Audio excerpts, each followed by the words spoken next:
Sejam muito bem-vindos ao nosso podcast de hoje. Hoje eu estou aqui com duas feras para a gente conversar sobre comportamento, neurociência e psicologia, enfim, tudo que está muito ligado ao mercado digital, ao mundo digital. Estou aqui com a Nayane Araújo e Karine Zambuja, que são feras no assunto. Vou pedir para que elas se apresentem daqui a pouco. E, pessoal, o conteúdo de hoje é justamente para a gente trabalhar essa questão da psicologia por trás dos comportamentos, da resiliência, do hábito, dos vícios, né? Justamente para a gente entender onde que um projeto ele pode ou não ter sucesso, né? Onde uma empreitada digital pode ou não ter sucesso. Então isso está muito relacionado, está muito conectado.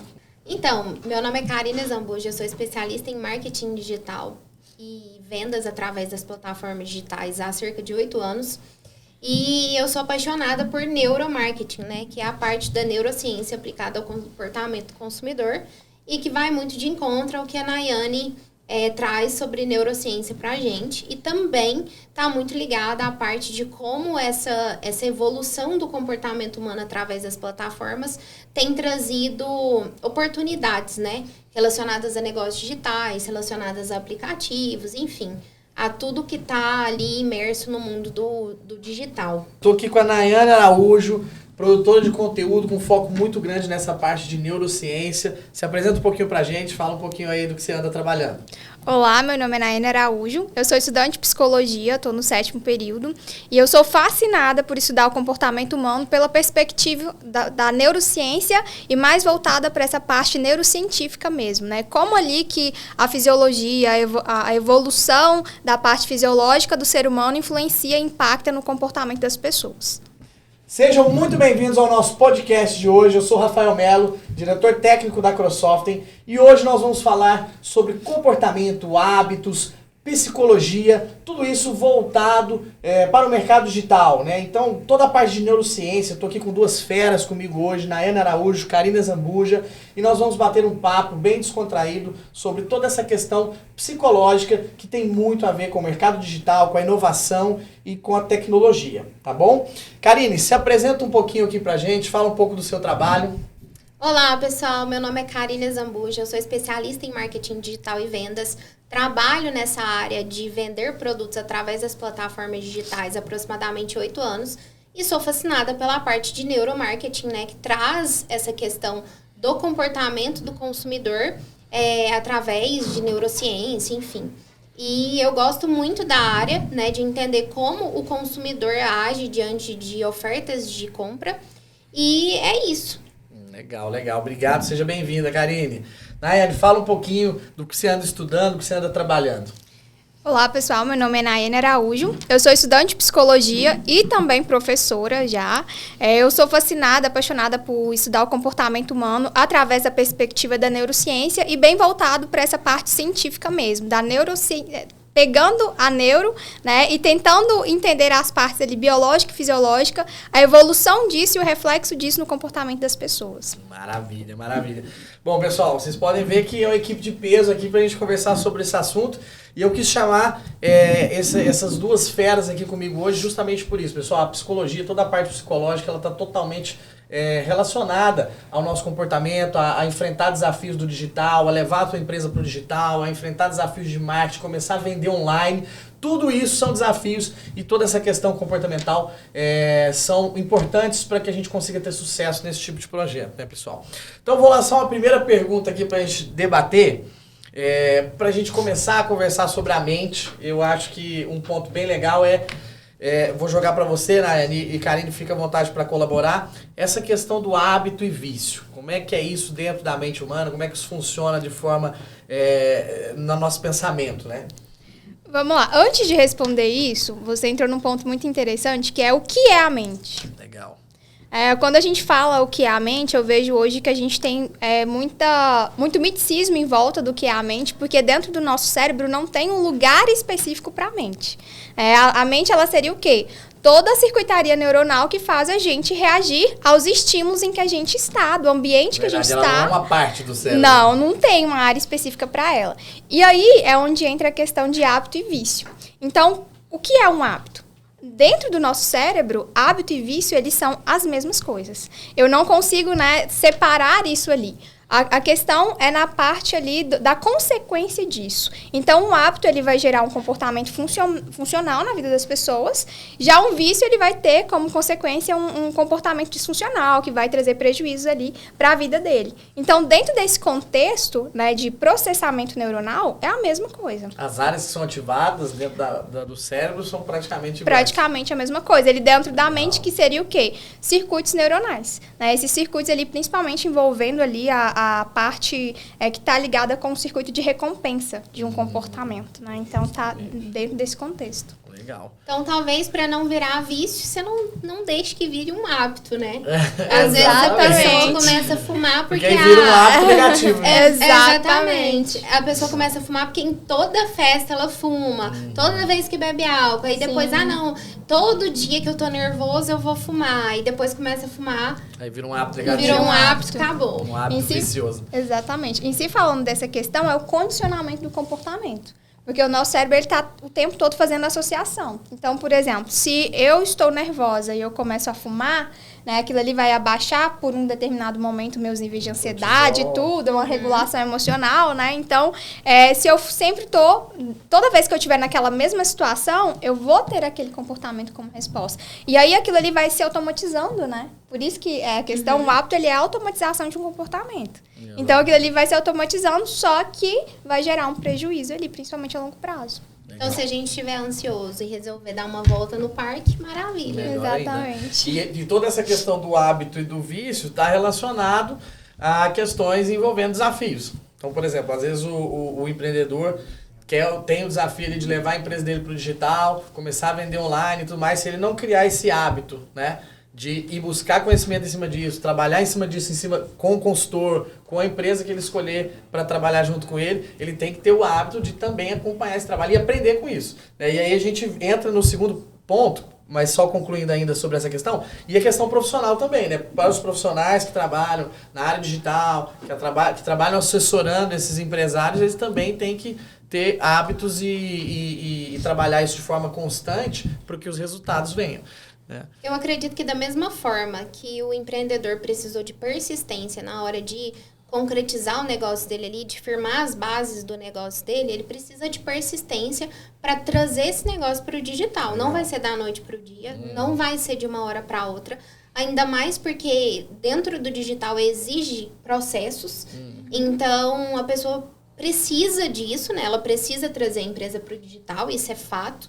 Mas ela precisa ser tão persistente quanto ela foi quando começou a empresa dela no tradicional. E tem que ter estratégia, né? Porque agora a gente tá todo mundo indo pro digital. Né? Então, sem estratégia, ele vai simplesmente ser mais um ali dentro da manada, né? Tem que ter um plano. Rafa, vamos fazer essa pegada de novo? Vamos refazer essa pegada? Falhou ali? Falhou. O que você estava falando aqui para mim que eu não estou entendendo? Fala.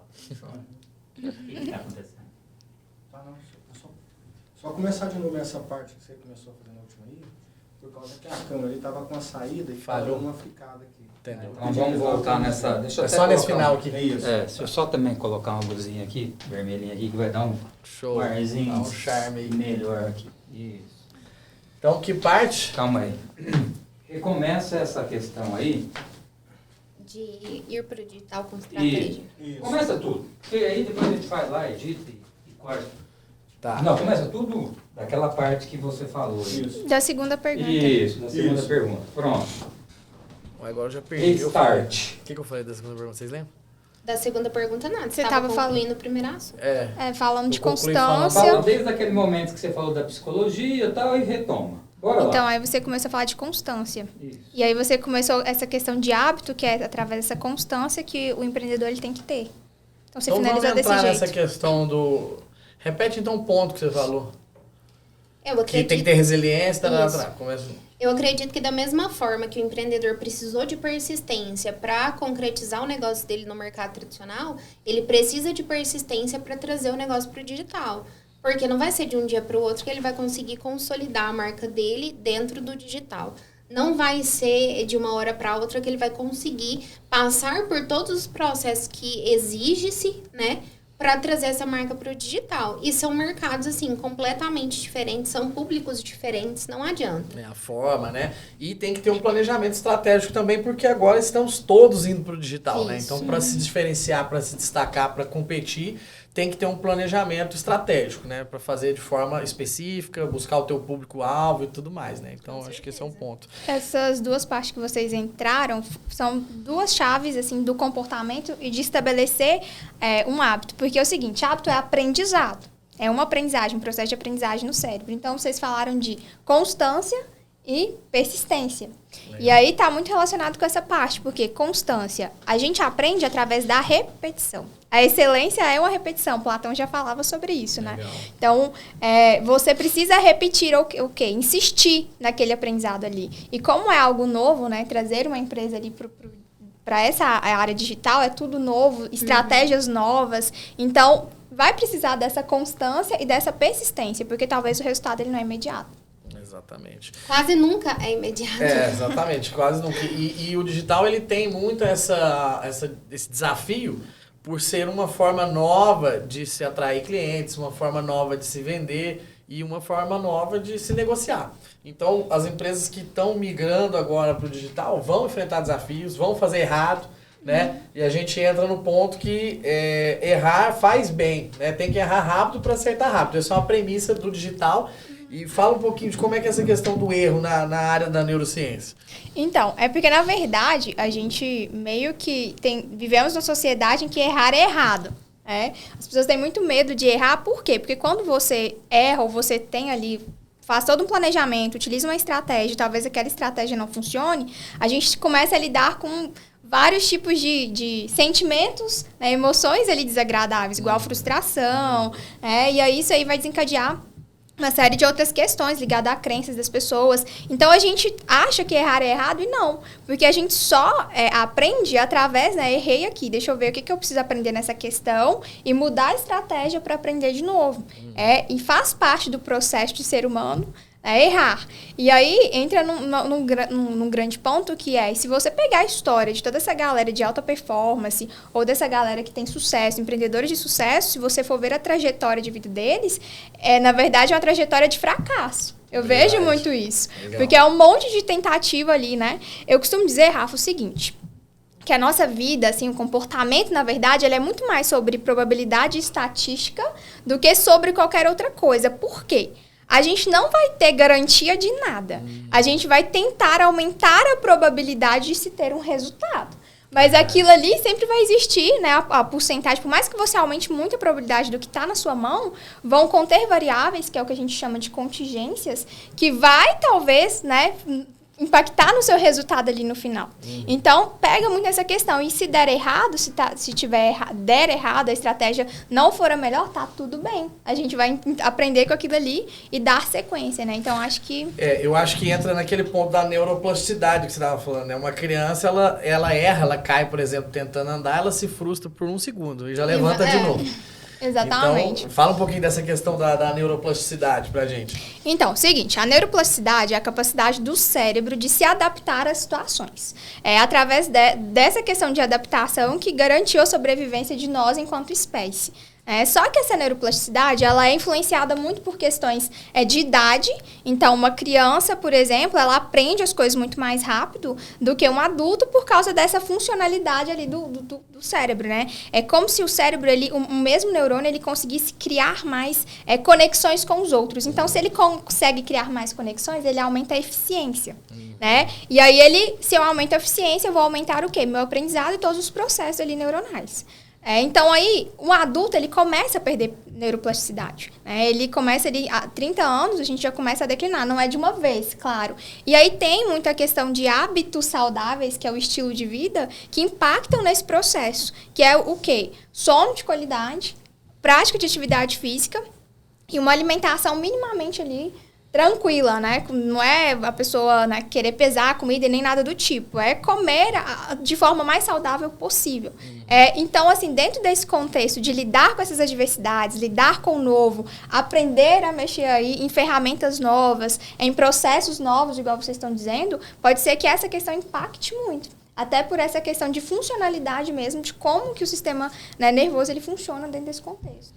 É aquele ponto que a gente comenta. Lançou a primeira campanha, não vendeu, o cliente já quer desistir. Com certeza.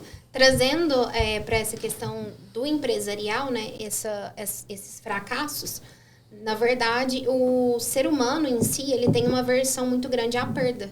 E quando a gente fracassa, a gente perdeu tempo, e no caso de empreendedores, né, empresários, dinheiro também.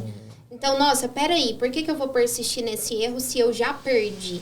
Então, é muito mais difícil para o empreendedor falar assim, não, eu acredito que esse é o caminho, eu vou tentar de novo de uma forma diferente. Porque, assim, enquanto uma criancinha, ela tá aprendendo a andar e ela tá vendo todo mundo andar, ela já sabe o caminho. O caminho é esse mesmo, é andar. Agora, enquanto empreendedores, empresários, fica muito mais difícil, porque às vezes você tá desbravando um lugar que ninguém passou antes. Fato. Então, nossa, peraí, o meu feeling tá falando que é por aqui. Eu já errei, perdi tempo e dinheiro, eu vou continuar por aqui? Mas peraí, deixa eu acertar as minhas estratégias. Porque essa versão à perda, ela é natural. Então, se a gente não lutar contra ela, a gente vai acabar desistindo da maioria dos nossos projetos. Exatamente.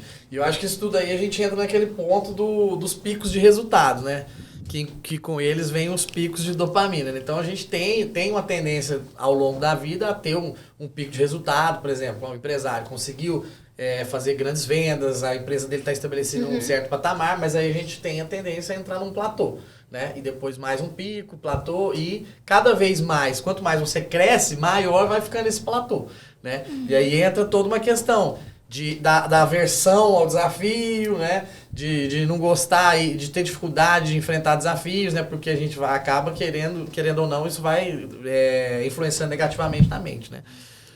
É interessante o seguinte, esses dias eu observo muito essa questão de atletas, por quê? Porque quando eles falam que chegar no pódio é tranquilo, difícil é você permanecer. Verdade. E eu consegui, né, observar da fala de vocês basicamente isso no mundo do empreendedorismo, principalmente voltado aí para o digital. Por quê? Talvez a pessoa, até a primeira estratégia dela funcione, só porque ela precisa ser criativa e manter aquilo ali. Fato. E aí, o seguinte, eu gosto de uma analogia, assim, super bacana, que parece que quando você escala a primeira montanha, aí você fala, ufa. Aí você chega lá em cima da montanha, você percebe que tem um monte mais altas para você escalar. E aí, talvez, onde que chega essa frustração e as pessoas não sabem, né, lidar com isso. E aí, a gente tem que analisar, dentro do contexto, assim, comportamental mesmo, duas perspectivas dentro desse ponto. A primeira é essa questão mesmo que envolve a neuroplasticidade, né? Que, igual você falou, os platôs. Então, talvez a pessoa, né, ali, ela vai... A própria idade dela vai chegando, isso vai influenciando ali nas funções executivas do cérebro, na tomada de decisão e tudo mais. Mas, às vezes, também, a pessoa ela começa com aquele gás. E aí, ela não pega essa parte fisiológica básica, que é extremamente importante para manter isso a longo prazo. E aí, o que acontece? À medida que ela vai chegando, vendo que não é difícil, encontra desafios, e que aquilo ali vai gerando, né, vai postergando um resultado, aí ela começa a até entrar num processo de adoecimento. Aí vira um ciclo, né? Porque a pessoa não dorme direito, aí a pessoa não se alimenta direito, aí a pessoa começa a trabalhar, porque de forma, né, excessiva, desorganizada, e aí ela não chega o resultado, e aí vai ficando pior. E aí, se ela não dorme direito, o processo de tomada de decisão dela fica totalmente prejudicado. E aí, talvez ela não consegue ser assertiva na estratégia. Faz sentido? Demais. A gente vê muito isso no dia a dia aí corporativo, principalmente nessa migração pro digital, né? A gente me fala um empresário que come certo. Difícil, né? Não, que não tem o sono prejudicado. Você tá doido. Falando, assim, eu tava vendo esses dias um conteúdo falando sobre o workaholismo, né, que a gente chama. Por quê? Porque significava, né, o trabalho excessivo ali. E o perfil do empreendedor inteligente hoje, dos empresários aí de sucesso hoje, é o quê? Ele tirar o tempo para atender essas necessidades fisiológicas básicas. Porque ele ter ferramental para poder exatamente, ele precisa tá ali, né, com esse pilar. Fica desafiado. Exatamente. Ele não vai ter as ferramentas necessárias para ele lidar com todos esses desafios que vão surgir. E isso acontece, assim, bastante. Muito. Se antes trabalhar muito significava ter sucesso, hoje não, né? Hoje a gente tem que pensar em trabalhar de forma estratégica, designar o que tiver de ser designado, pra gente conseguir tempo para boas tomadas de decisões, porque cada decisão que se toma na empresa é o que vai designar o futuro dela, não adianta. E isso tudo relacionado, por exemplo, com o dinamismo do mercado, né, que cada vez mais está mais rápido. Agora com a inteligência artificial a coisa está muito veloz, a gente entra na questão de se você está ali acostumado a certos resultados, né? Para que você tenha novos resultados, é necessário que haja um aprendizado diferente, né? Tanto por parte da equipe, por parte do empreendedor, por parte de quem está à frente da liderança. Para que você tenha novos resultados, precisa ter aprendizado diferente, né? Então isso aí é um ponto também que entra totalmente nessa questão neurológica aí, né? Porque assim, a gente tem que compreender como que o nosso cérebro funciona dentro de um contexto evolutivo. Então, toda essa novidade, essa quantidade de estímulo que a gente tem, porque como que a gente, né, sobreviveu até hoje? Toda espécie, nós somos uma espécie, né, e primatas, ela nasce com duas necessidades básicas ali, já programadas, que é sobreviver e reproduzir, fato, para perpetuar aquela espécie. E aí, quando a gente fala nesse instinto de sobrevivência, a gente já nasce com algumas programações. Só que isso é despertado de acordo com o ambiente em que a gente está inserido. 99,9% do tempo da história do homem na Terra, ele estava inserido num contexto ali com uma vida mais pacata ali, né, em produzir seu próprio alimento, ou se basear pela luz do sol. Inclusive o nosso ciclo circadiano, ele pega muito ali dessa questão da luz solar. E aí essa quantidade de luz, de estímulo, de informação, porque hoje a gente vive o quê? Num mundo rápido demais, informação sendo produzida e divulgada de maneira rápida demais, né? Não corresponde nem a 0,1% da nossa história enquanto espécie. E aí, que tem alguma galera da neurociência que defende o seguinte: nosso corpo não está programado para o ambiente que a gente criou. Exatamente. Então, é meio que a gente buga o nosso sistema, entendeu? Nosso cérebro ele é completamente primata em relação a velocidade ao que a gente vive hoje. Exatamente. Aí, o que acontece? A gente está vendo um diverso aumento aí nas estatísticas de transtornos ansiosos, depressivos, e aí um estilo de vida que não está colaborando, da maioria das pessoas, não está colaborando para a gente o quê? Se ajustar a essa demanda nova. E aí, pegando bem ali de Darwin, da história da evolução, ele fala o seguinte: a espécie que sobrevive não é a mais forte, mas é aquela que mais se adapta ao ambiente. Então, essa é a nossa necessidade agora, principalmente das pessoas, né, aí, que vivem aí dentro desse contexto do digital. Como sobreviver a isso aí? Essa é a nova realidade. Você precisa sobreviver. Adaptação. E para você se adaptar, vai demandar um esforço. Um exemplo mais amplo disso, Rafael, é que nós enquanto seres humanos, nós não conseguimos nem compreender que agora a gente tem acesso à comida no supermercado, nas prateleiras. Então, o que nosso organismo faz? Tenta armazenar o máximo de energia possível. A gente cada vez mais quer comer muito para guardar energia para sobrevivência. Então, a partir do momento que a gente tem acesso fácil e rápido a alimentos, e alimentos muito calóricos, né, com a questão da industrialização, a gente precisa ir contra esse instinto natural de armazenar insumos, né, para sobrevivência, para que a gente consiga sobreviver, porque hoje uma pessoa obesa, ela enfrenta diversos problemas de saúde.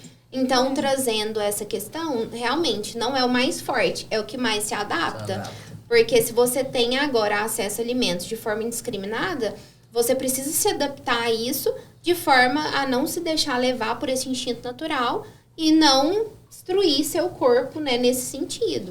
Legal. E, além disso, além dessa questão de adaptação, a gente, enquanto empreendedores, a gente precisa se adaptar com essas novas demandas. A questão do WhatsApp, que a pessoa está te chamando o dia inteiro, de manhã, de tarde, de noite, de madrugada. A questão do colaborador, que agora tem um acesso mais próximo ao seu patrão, porque segue ele nas redes sociais. Então, tudo isso acarreta demandas que não acarretavam antes. E a gente precisa, assim, se blindar. Nossa, eu não respondo mais mensagem depois das 20 horas. Nossa, eu vou manter aqui um posicionamento mais neutro para que eu não perca autoridade com relação aos meus colaboradores. Então, essa questão da adaptação, ela é fundamental. Legal. Show de bola. E com isso tudo, pessoal, eu queria entrar agora na questão de como a gente pode ajudar, pode trabalhar e as pessoas que trabalham com digital e também os empreendedores que querem entrar no digital com relação à resiliência. Então, por exemplo, a gente estava conversando ali nos bastidores, né, que todo comportamento da mente ela tem uma finalidade. Né? Então, fala um pouquinho disso e como que a gente traz isso para o digital para que os projetos tenham uma tendência de sucesso. É o seguinte, quando a gente vai entender, né, o comportamento ele é um aprendizado. Então, a gente está aprendendo através de quê? Das nossas experiências. E para todo comportamento, para eu levantar esse copo e beber uma água, isso tem uma finalidade específica. Ali eu não executo nada, né, nenhuma atitude, nenhum comportamento sem ter uma finalidade, por mais que muitas vezes eu não perceba. E isso aí envolve o processo de tomada de decisão. A gente está o tempo todo tomando decisão. O problema é que, como que funciona o processo ali do comportamento? Eu gero um estímulo, esse estímulo ele vai gerar uma resposta dentro do meu cérebro, essa resposta, através da repetição, ela vai sendo cristalizada, e aí ela vai, né, gerar aí a recompensa esperada. O problema, né, do digital, que eu percebo, é que a galera, talvez, por não ter esse resultado rápido, então essa recompensa rápida, essa resposta ali do jeito que ela está esperando, ela se frustra. Onde entra o papel aí de desenvolver essa resiliência, né, dessa capacidade de lidar com esses desafios, mas como? Então, onde entra a questão da pessoa entender a questão de objetivos, o porquê que ela está fazendo aquilo. Porque, para você se manter disciplinado, né, entra na questão da motivação, você precisa entender de forma clara o porquê você está fazendo aquilo. E jogar isso a longo prazo sempre. Então, por que eu quero entrar no digital?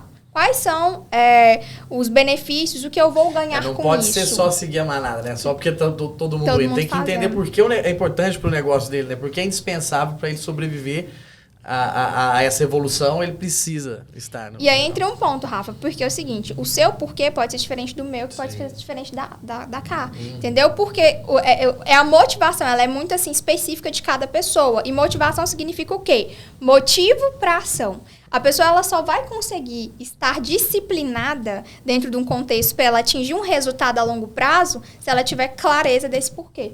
A gente falava, né? Entenda o seu porquê, né? Tenha clareza disso, que aí quem entende esse porquê enfrenta qualquer como. E aí a chave da questão.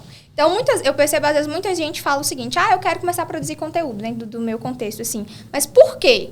Porque tá todo mundo fazendo.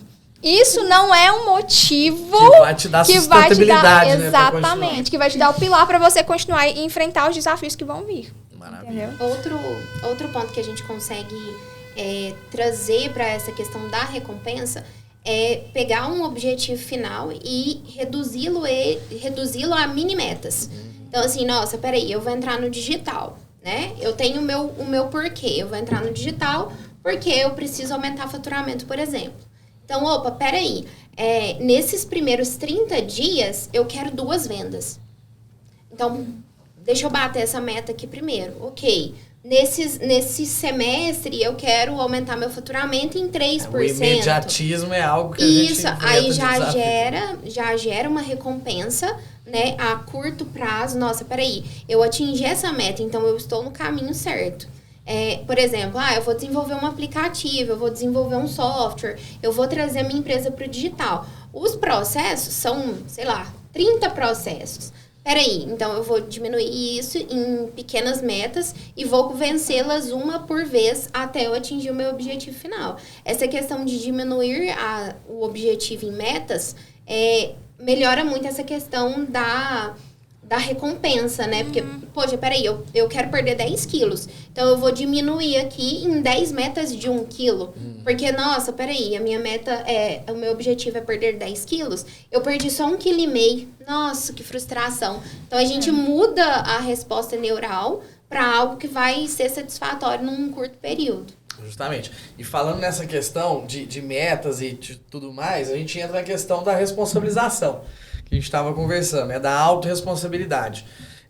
Eu vejo que o mercado ele ainda está trivializando essa evolução, né? Essa evolução do digital. Isso é complexo, isso é desafiador e isso vai tirar muita gente do jogo. Nossa, demais. E aí eu vejo que existe uma trivialização por parte dos empreendedores, dos diretores, no seguinte sentido.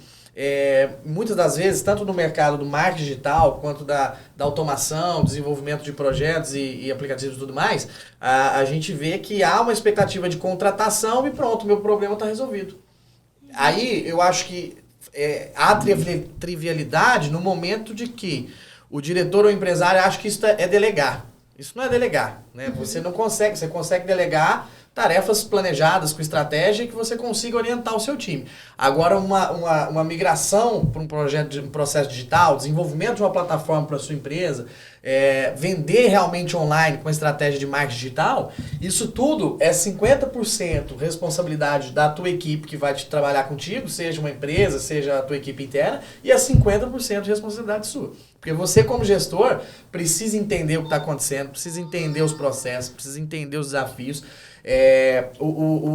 quais são os obstáculos que vão existir, para onde que você tem que direcionar. Então, tudo isso não há como chegar simplesmente e falar, Karine, por gentileza, eu quero vender na internet, tá aqui, ó, vou te pagar tanto por mês, tá vendendo. Pronto, esse problema eu não tenho mais. Tô vendendo, tô online. Não funciona. E isso a gente vê demais, é muito. É exaustiva a quantidade de gestores que estão gerenciando projetos de digital, seja de desenvolvimento ou de marketing, com essa visão. É porque, na verdade, essas pessoas que querem contratar uma empresa para trazer a empresa para o digital, elas não têm conhecimento nenhum relacionado a isso. Então, peraí, eu vou contratar uma empresa que desenvolve, que vai colocar minha empresa no digital, ok. Só que aí, você tem uma outra empresa, você tem uma outra operação. Então, que faz parte da sua empresa. Então, acaba que ao invés de ter um problema a menos, você tem vários outros problemas a mais. Onde eu vejo que há confusão aqui, um ponto muito, muito importante. Há confusão no seguinte, ao contratar isso, o empreendedor acha que contratar o marketing digital, contratar o desenvolvimento de um sistema, ele está contratando uma solução fim. Uma empreitada que tem começo, meio e fim, está resolvido. Por exemplo, fui lá, comprei um pão na padaria, pronto. Não é assim, é uma consultoria que vai te ajudar a passar por esse processo de digitalização, seja com sistema, seja com venda online, seja com marketing digital. Então é uma consultoria, uma assessoria. E o cliente tem participação e responsabilidade no processo. Se ele não fizer, a gente tem uma estatística, né, do mercado digital, que a quantidade de projetos de software que realmente dão sucesso é assustadoramente baixa. Mas por quê? Porque existem infinitos fatores que não acompanham o processo técnico. Fazer software é fácil. Ir lá e programar hoje é fácil. Mas atender a demanda do cliente, programar o sistema que ele está pensando na cabeça dele, e entender que o processo é dinâmico, que talvez aquilo que ele pensou já não vai atender, vamos mudar. Todo esse processo é muito mais complexo do que a parte técnica. A parte técnica em si ela é realmente simples. Então essa trivialidade, essa trivialização, às vezes a gente recebe alguns clientes que posicionam assim, bom, o que eu quero é muito simples, eu quero um aplicativo igual ao Uber. É muito simples. Exatamente, uma visão dessa é assustadora. A gente entender que tem realmente pessoas no mercado que ainda pensam dessa forma, e é onde a gente enxerga que essa produção de conteúdo como essa que a gente está fazendo aqui hoje é fundamental para o mercado evoluir, ajudarmos os empreendedores, os profissionais que querem fazer essa migração digital a realmente terem esse aprendizado e essa evolução, porque sem isso, se deixar só na mão dos profissionais técnicos, não vai, o mercado não vai, entendeu? Se toda demanda de tecnologia ou digital for totalmente responsabilidade do profissional técnico, seja do marketing digital, seja do programador, o mercado não vai para o digital. Não consegue. Precisa do gestor. O gestor é responsável pela parte dele. A gente vê muitos casos também o seguinte, às vezes a empresa tem uma hierarquia, eu tenho lá CEO, eu tenho lá diretor, gestor, supervisor. Várias empresas grandes querem colocar o supervisor lá tocando o projeto, não querem participar de uma reunião, e quando o projeto sai, ele fala, não foi nada disso que eu pensei. Exatamente. Cara, isso é impossível, uma mentalidade dessa. Tem que participar, seja qual nível for. Falou de digital, o CEO lá tem que participar do processo, não tem como delegar, por quê? Porque é uma migração para um cenário, vai envolver um processo altamente complexo, e precisa da participação dele. Tanto para ele poder gerenciar e não chegar lá no final e falar que não era nada daquilo que ele pensou. Tem que refazer. Tanto para que ele possa realmente ter sucesso no projeto. Então, esse é um ponto. A autorresponsabilidade dentro da migração digital é algo, assim, importantíssimo. O que eu costumo falar para os meus clientes é o seguinte, olha, eu entendo de marketing digital. e você entende de vender comida. Então, você vai me ajudar a vender a sua comida dentro do digital. Não sou eu que vou pegar o seu restaurante e vou colocar ele no digital. É você que vai me ajudar a vender o seu produto dentro do digital. E é totalmente diferente. Totalmente diferente. Então, assim, hoje mesmo teve um cliente que me mandou mensagem, falou, a campanha que eu imaginei não era essa. Leia de novo as minhas mensagens e me retorne com a campanha eficaz. Eu quero algo mais agressivo. Aí eu falei pra ele, você tem alguma sugestão? Porque assim, o meu conceito de agressividade, enquanto gestora de marketing, é diferente do conceito dele de agressividade enquanto vendedor. Na cabeça dele pode ser que o que ele está pensando nem esteja de acordo com a legislação vigente.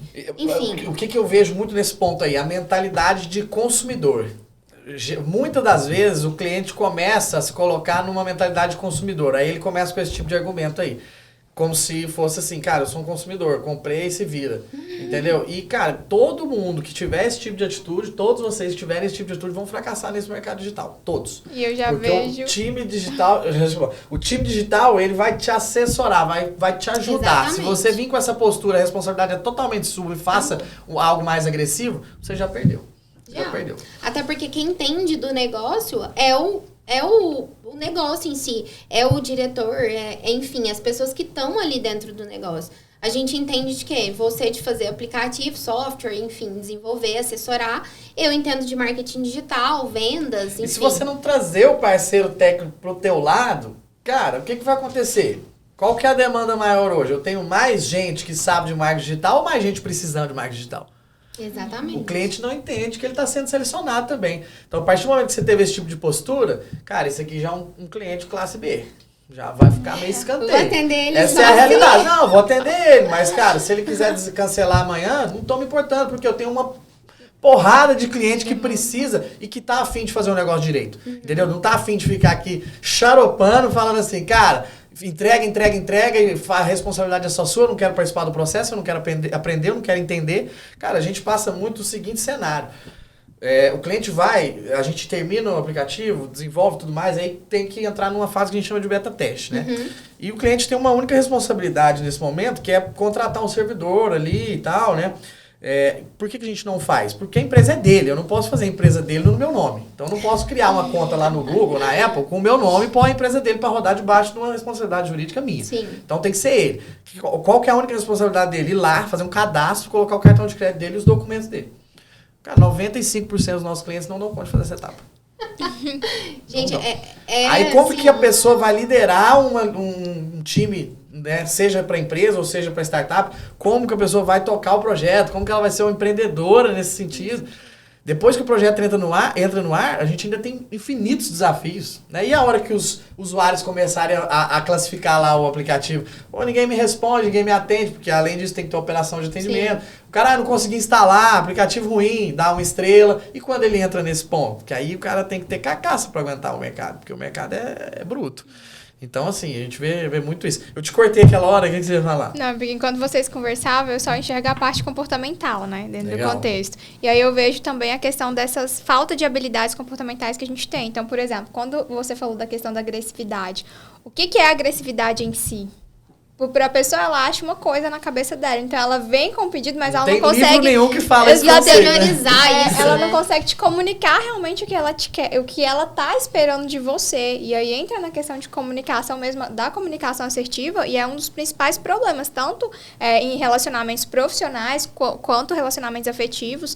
Dá esse problema porque a gente acha que a pessoa ela tem que prever realmente o que ela tá querendo, sem contar, né, direcionar, entendeu? Relacionamento, essa palavra aí que você comentou, a gente comentou isso também no último podcast. Relacionamento é um ponto, é a base para uma estratégia digital. Você tem que ter relacionamento com o teu parceiro, com a tua equipe técnica, com o seu cliente que vai começar a entrar por esse digital. Então, o relacionamento é a base.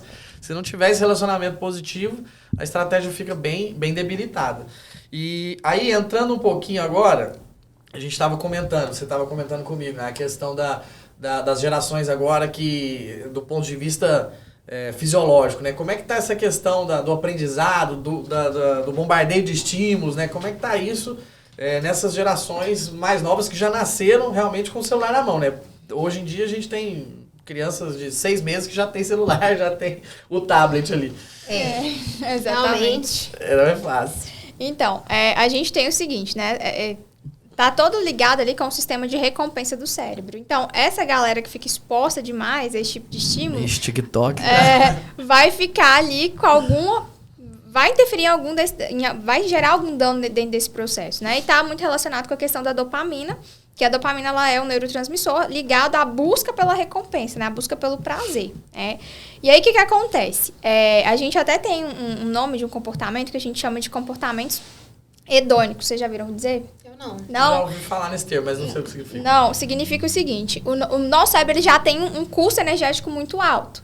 E aí ele vai querer o quê? Por que ele automatiza os processos, igual vício e hábito? Por quê? Para economizar energia. Porque se eu fosse pensar, fazer 300 cálculos, né, para eu poder dirigir todos os dias, igual eu faço a primeira vez, ele ia gerar um gasto para ele muito complicado. E ele já é o órgão que mais gasta em termos metabólicos do nosso corpo.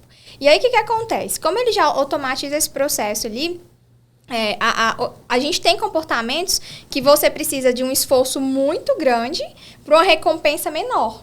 E a gente já tem, né, comportamentos que você precisa do contrário. Você coloca um pequeno esforço e tem uma recompensa gigante. O que seria essa recompensa ali dentro do cérebro? Você está ligado com essa área de recompensa e muito com a dopamina. Então, quando eu fico no celular, né, na tela aqui do TikTok... faz tanto sentido, né? Porque você gasta pouca energia para uma carga de dopamina alta. Exatamente. Só porque o que é o problema disso? A gente se acostuma com isso. E aí, quando você tem que ter o comportamento contrário, que se chama eudaimônicos, que você precisa de muita energia para você gerar uma recompensa. Você se frustra. Aprender um idioma. Aprender um idioma, aprender a mexer na plataforma, aprender a aplicar essa plataforma ali no dia a dia. Né? Isso aí. Alto e a recompensa imediata é baixa. É baixa. E aí a pessoa não consegue lidar com aquilo, porque ela precisa de um esforço muito grande para ter um resultado. E aí tem algumas pesquisas mostrando, Rafa, inclusive, que nessa questão relacionadas ao bem-estar das pessoas, que a gente está vendo aí também o pessoal adoecendo muito, né? Principalmente adolescentes e tudo. Por quê? A longo do prazo, se você fica só no primeiro tipo de comportamento, né? Pouco esforço e muita recompensa, aos poucos, você se acostuma com aquilo ali e aí você não vai ver graça em mais nada. E aí Quanto mais jovem você é exposto a esse tipo de carga de dopamina, mais complicado é para você conseguir alcançar grandes resultados. Um ponto importante é que ela mencionou, né, que o nosso cérebro ele é o nosso maior consumidor calórico, né? Apesar de não ser o nosso maior órgão, ele é um grande consumidor. Ele consome cerca de 25% de toda a nossa energia. Então, se a gente vai gastar muita energia pensando, tipo, nossa, como que eu vou desenvolver um aplicativo? O nosso cérebro automaticamente tende a procrastinar isso para que não se gaste energia, porque às vezes ele vai precisar para outra coisa. Vai dar muito trabalho, não vai dar certo. Então é por isso que quando a gente acha que um processo vai ser difícil demais, a gente tende a procrastinar. Isso é automático, né, para que a gente sobreviva, mas que a gente tem que lutar contra isso. Nossa, peraí, é difícil, é chato, é moroso, mas isso aqui é muito necessário. Então eu preciso resolver isso aqui, eu preciso sentar e resolver. Por isso que a gente levantar para fazer uma atividade física é tão difícil, porque a recompensa a longo prazo é bacana, mas a curto prazo é muito pequena, se comparado ao fato de ter que poupar energia para sobrevivência. Então, tudo que demanda muita energia, nossa, eu tenho que raciocinar, eu tenho que pensar, eu tenho que resolver. A gente vai procrastinar naturalmente. Eu vejo um ponto que a gente passa muito no nosso contexto sobre isso, é a questão, por exemplo, de profissionais técnicos. A gente vê que quanto mais jovens, mais dinâmicos eles são, né? Mas tem também a questão da dificuldade de concluir trabalhos complexos. Então, por exemplo, às vezes a pessoa fica ali 3 meses numa empresa, 2 meses numa empresa, e aí você pega um currículo ali de vez em quando, o profissional em 1 ano ele passou em 5 empresas. Aí você pensa, poxa, mas que projeto que você entregou passando em 5 empresas com 1 ano? Porque é difícil entregar um projeto complexo com 2 meses, né? Então a gente começa a fazer essa analogia justamente nisso, né? A falta de conclusão, que é aquilo que a Nay falou também. Você começa com um pico de motivação, mas depois aquilo fala, poxa, a hora que chega na hora de entregar o projeto mesmo, Às vezes ele prefere saltar para uma nova oportunidade, um novo desafio que vai começar do zero, do que ele concluir aquele que ele se dispôs, né? Então isso acontece muito também. Trazendo isso para a questão do consumidor em si, se a gente dificulta o processo de venda um pouquinho, as chances de desistência aumentam em muito. Então, se você tem ali uma landing page mais complicadinha um pouco, que o cara tem que pensar um pouquinho antes de comprar, você já perde lead, né? Se você tem, por exemplo, desenvolver um projeto para trazer a empresa para o digital, poxa, a gente está falando de um CNPJ, mas um CNPJ é composto por vários CPFs. Então, se esses CPFs estiverem no seu estado normal, né, que é de procrastinar tarefas difíceis, se a gente dificultar um pouquinho o processo para eles, esse projeto tende a ser engavetado, né? Não, e isso tudo que a gente conversou aqui, eu acho que explica esse boom que a gente está vivendo da venda de cursos. Nossa. Por quê? Porque é o milagre ali que é colocado. Num primeiro momento parece fácil para ele resolver, ele clica, compra, na cabeça dele ele tem uma dopamina, porque ele fala, agora eu vou resolver o problema. Mas tem muita gente que nem abre o curso depois. Então... Exatamente. A procrastinação está muito ligada realmente com essa questão, né? Da pessoa ver ali, gera alguma ansiedade, algum medo nela e ela vai procrastinando no que dá realmente. Pega-se muito da questão de dificuldade de lidar com a frustração. E aí, se você vai vivendo só de tarefas fáceis ali, qualquer coisa se torna muito difícil. Muito difícil. Legal. Vamos falar um pouquinho agora dessa questão que a gente tá vendo bastante aí, questão de entrar um pouquinho, né? Só pra gente fazer analogias com essa questão do digital, dos profissionais e também dos desafios. Essa questão da autorresponsabilidade, ela tá ligada diretamente com essas questões de falta de atenção, falta de foco ou hiperfoco. Fala um pouquinho dessa questão toda aí pra gente, né? Então, até vocês estavam comentando, né, dentro do mundo de vocês, e eu refletindo aqui sobre dentro do mundo da psicologia, o que acontece. As pessoas, a gente está o tempo todo querendo responsabilizar alguém pelos nossos resultados. Porque eu falar que, eu não tive resultado no digital, eu não tive resultado aqui com a venda do meu curso, da minha mentoria que eu abri. Por quê? Aquilo ali vai me gerar um sentimento desagradável, né? E aí, isso aí ativa, dependendo da pessoa, crenças que a pessoa, né, que a gente chama de crenças de desamparo, a pessoa se sente incapaz, isso aí gera toda uma resposta ali que já está programada ali no cérebro de cada pessoa. E aí, quando a gente fala dentro das questões da psicologia, as pessoas elas também procuram um psicólogo, né, hoje, querendo entregar o problema como se a gente fosse mágica e fosse resolver o problema dela. Do mesmo jeito. Entrega o pão na padaria. Ele chega lá, olha o seguinte, aconteceu isso aí, parece que a pessoa embrulhou o problema dela, toma aqui. Resolve. Toma aqui. E agora? Me dá um remédio. O que eu faço? Me dá um remédio. Por quê? Porque o remédio parece que a gente tem uma pílula mágica que vai resolver todos os problemas. E essa pílula mágica é o que vende muito nesses cursos. Porque eles vendem é um milagre. Aí eles vendem o quê? Não, você comprou o curso aqui, seu resultado tá garantido. 10 dias você vai fazer 10 mil reais. Ok, mas é a parte da execução daquilo ali. E aí, dentro do contexto assim, de psicopatologia, é a mesma questão. Eu vejo muito, por exemplo, a gente estava comentando, né, no boom que tá tendo de pessoas com diagnóstico de TDAH. Isso bomba nas minhas caixinhas quando eu falo sobre isso no Instagram, então, que é o transtorno déficit de atenção e hiperatividade. E aí, quando a gente vai olhar as características do transtorno mesmo, a gente percebe que o pessoal que possui realmente esse diagnóstico, eles têm uma percepção de tempo alterada. Então, eles têm dificuldade com essa autodisciplina, com a autogestão, tem um fator de distraibilidade muito grande, né, de seguir rotina. E aí, o que o pessoal está querendo? A pessoa não consegue ter organização com a própria vida, aí ela procrastina muitas tarefas porque é difícil, e aí vai gerar aquele medo inicial, aquela ansiedade inicial que é natural. E é mais fácil ficar no celular. É mais fácil ficar no celular, e hoje em dia também é errado eu sentir, né? Então, eu não posso sentir ansiedade, eu não posso ficar triste, né? Eu não posso ficar no tédio, que também é outra reação relacionada à dopamina, a galera não consegue mais sentir tédio, tem que estar o tempo todo, né, ali, novidade. E aí, o que acontece, Rafa? Ela não tem organização com a vida, e aí ela não acha que eu tenho TDAH. E muita pessoa, né, busca esse diagnóstico para quê? Para até como para utilizar como muleta mesmo. Eu não consegui fazer isso aqui, mas porque eu tenho TDAH. Pra se eximir da responsabilidade. Exatamente. De direcionar a responsabilidade para outra coisa. Por exemplo, para um diagnóstico. A gente tem, né, da área da psicologia, observado muito isso, e isso gera um problema muito grande. Porque... Não, peraí, você tem TDAH mesmo? Ele já chega lá com o próprio diagnóstico. Chega. Eu tenho TDAH. Baseado em quê? No TikTok.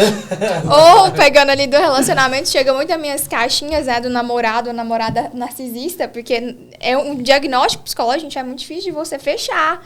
Tem que ter um critério difícil ser conclusivo, né? Muito. E assim...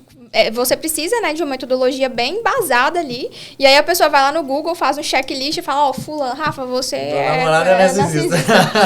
Entende? Aí fala, baseado em quê? Baseado em quê? Não, olha que ele preenche todos os critérios e a gente não pode confiar em toda essa informação. Então, ao mesmo tempo que a gente tá... Até porque todo mundo tem certos aspectos, né? Sim. Em maior e menor grau de todos esses tipos de psicopatologia. Que é o que a gente chama de traços. Exatamente. Então, é natural, você vai ter um traço ou outro ali. Aquilo ali vai virar um transtorno quando aquilo ali tá...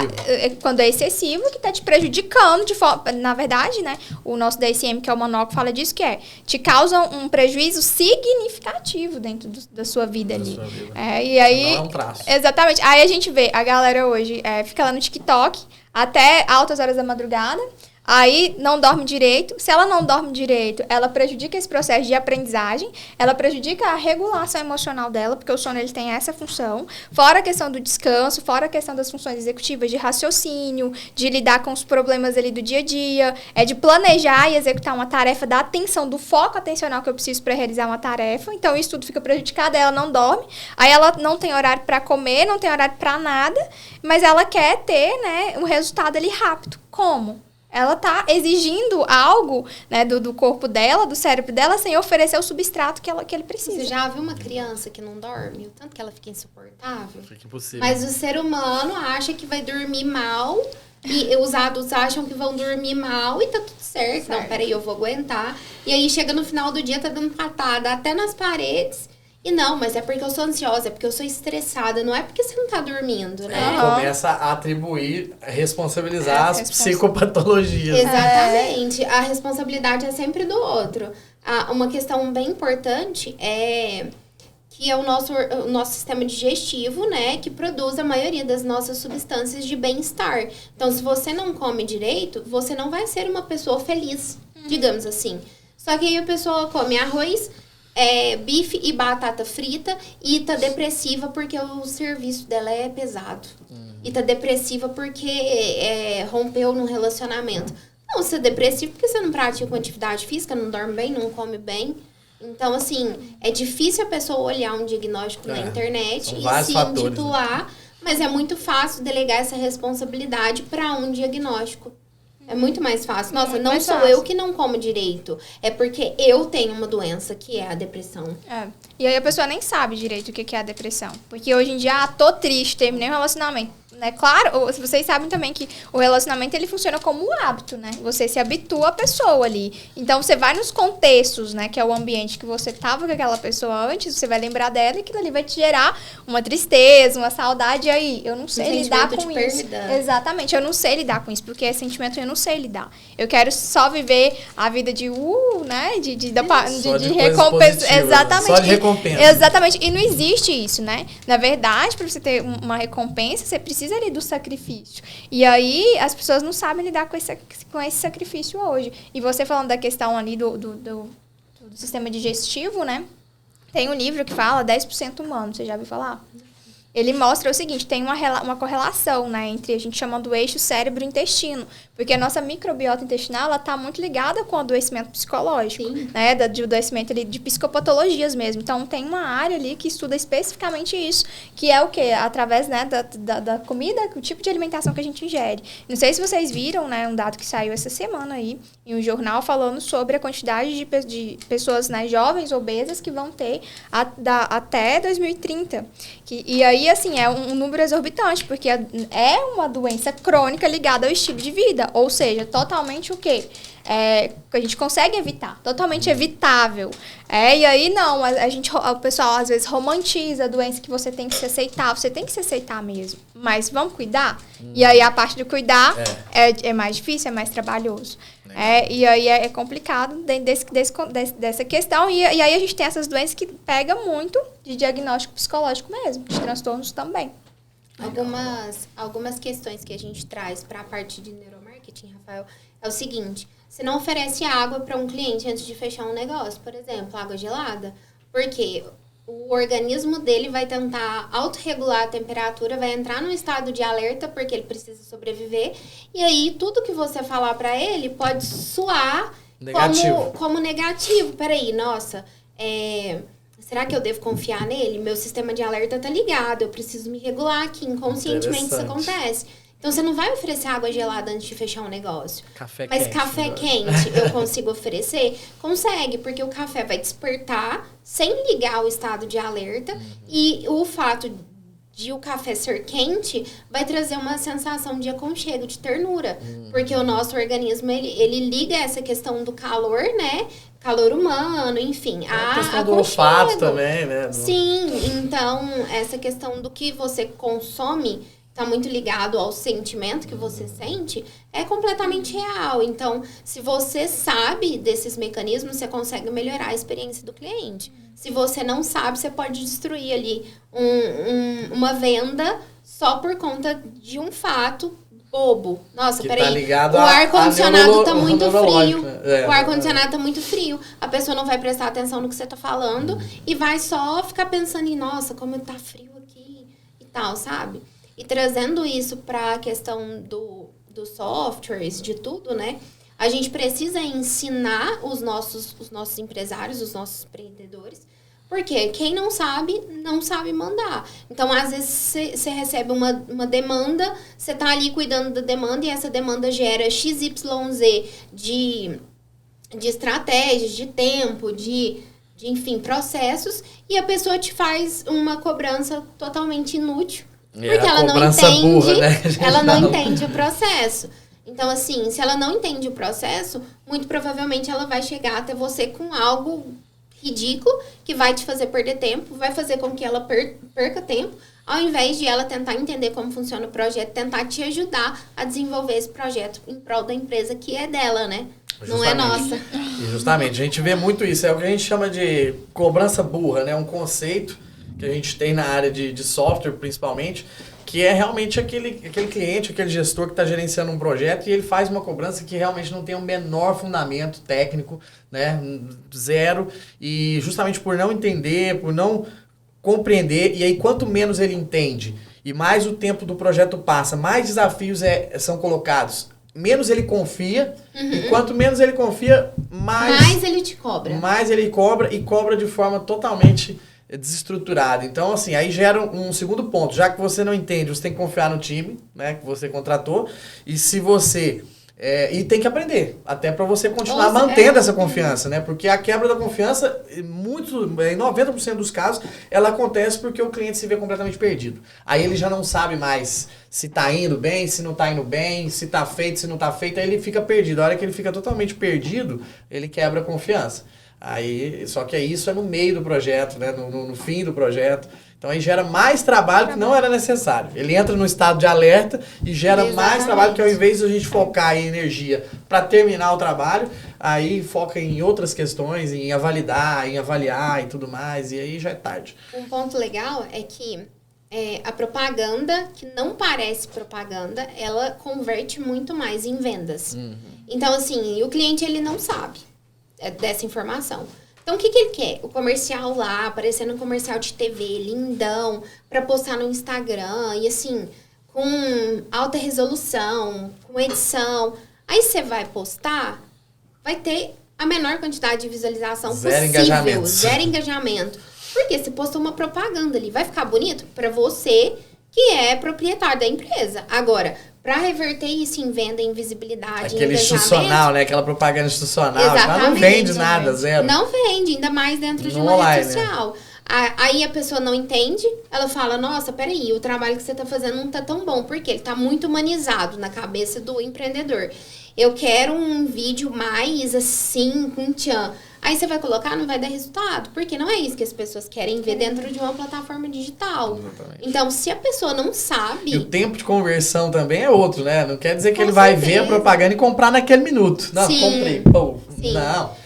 Uma coisa é esse- você estar no momento de compra, né? O marketing digital, por exemplo, a gente tem um marketing digital de momento, que envolve o Google, por exemplo, que é quando a pessoa está realmente pesquisando um assunto, e nós temos um marketing social, que são nas redes sociais. E quando você está na rede social, você não está no momento de compra. Não. Você tá ali no momento de lazer, buscando a sua dopamina infinita e tal. É. Aí você vê um anúncio que te interessa, legal. Só que a partir daqui você vai ter que ter um relacionamento, ainda que o seu cliente não perceba que você está tendo um relacionamento com ele, mas através dos funis de venda, das estratégias de marketing digital, você vai ter um relacionamento com aquela pessoa até ela se encontrar realmente no momento de compra. Então isso aí é um ponto super importante que vai de encontro O a que isso eu que você acho falou. muito interessante é o seguinte, a gente mostra uma propaganda para as pessoas, né? A gente tem um alcance lá de 20 mil numa página. Por que não vendeu 20 mil hambúrgueres? Ou por que não vendeu 20 mil pratos de comida? Porque, na verdade, não está no momento de compra. Só que a pessoa, inconscientemente, ela viu a sua marca, ela viu o seu produto e serviço. Se essa experiência foi muito incrível a ponto de ela armazenar, porque aí a gente tem o nosso sistema de armazenamento, né, instantâneo, e tem o nosso sistema de armazenamento das coisas importantes, né? Que passou de 6 horas, a gente guarda só o que é importante, porque senão ia ficar ocupando espaço à toa no nosso cérebro. Então, se você gerou um impacto tão grande a ponto dela guardar isso, quando ela pensar em uma comida, pensar em um hambúrguer, pensar numa pizza, ela vai lembrar da sua marca, do seu produto. Se você não gerou esse impacto, ela não vai se lembrar. Até porque a gente tem acesso a mais de 10 mil marcas por dia, todos os dias. Então, a gente só vai armazenar justamente o que gerar impacto. Então, não adianta só produzir conteúdo. A gente precisa produzir um conteúdo que vai Seja ser relevante. relevante para que a pessoa guarde isso. A questão da propaganda, ela é muito importante porque, mesmo que nesse momento ela não compre de você, ela vai armazenar isso.